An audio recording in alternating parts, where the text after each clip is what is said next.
10واں سال آپ کے دو بڑے حلیف محافظ، ایک اندر ایک باہر، باہر چچا اور اندر بیگم خدیجہ رضی اللہ تعالیٰ عنہ، 10 دن کے فاصلے سے دونوں کا انتقال ہو گیا۔ تو ابو لہب بنا بنو ہاشم کا سردار۔ تو پہلے تو غیرت میں اس نے کہا بھتیجے فکر نہ کر، ابو طالب کی طرح میں تیری رکھوالی کروں گا، جوش آ گئی۔ 3 دن گزرے تھے، ابو جہل نے کہا تو کس منہ سے یہ بات کر رہا ہے، اور اس کا اللہ تمہیں کہہ رہا ہے تبت یدا ابی لہب وتب، تو اس کا میٹر گھوم گیا اور اس نے آ کے حرم میں اعلان کیا میرا محمد سے کوئی واسطہ نہیں۔ تو جب تک چچا زندہ تھے زبانی تکلیف تو تھی، ہاتھ کسی نے نہیں اٹھایا تھا، لیکن چچا کے انتقال کے بعد ہاتھ اٹھنے لگے، پتھر پڑنے لگے۔ وہ جو آپ واقعہ سنتے ہیں چادر گلے میں ڈال کے مروڑا، آنکھیں باہر نکل آئیں، یہ ابو طالب کے انتقال کے بعد کا واقعہ۔ ابو جہل نے پکڑ کے بطحا کی وادی میں گھسیٹا، سارا پہلو زخمی ہو گیا۔ یہ اس کے بعد کے واقعات۔ آپ مینا میں جاتے تھے، حجاج میں دعوت دیتے تھے،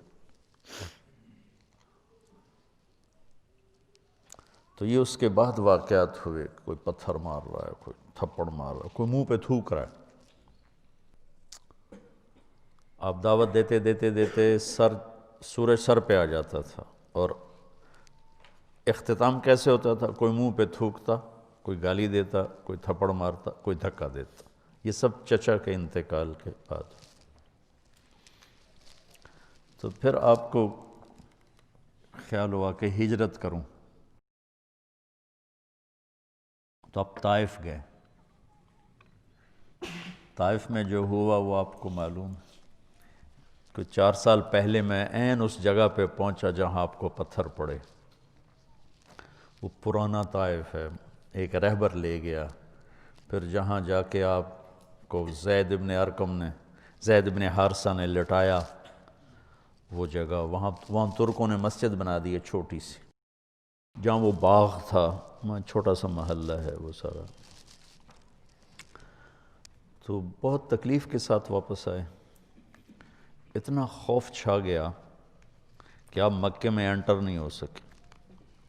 تو آپ نے سہیل ابن عمرو کو پیغام بھیجا مجھے پناہ دو، میں مکے میں آنا چاہتا ہوں، تو اس نے انکار کر دیا۔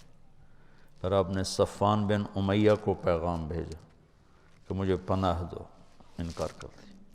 پھر آپ نے اخنس بن شریک کو پیغام بھیجا، اس نے بھی انکار کر دیا۔ پھر آپ نے مطعم بن عدی کو پیغام بھیجا، تو وہ اپنے بچوں کو لے کر آیا۔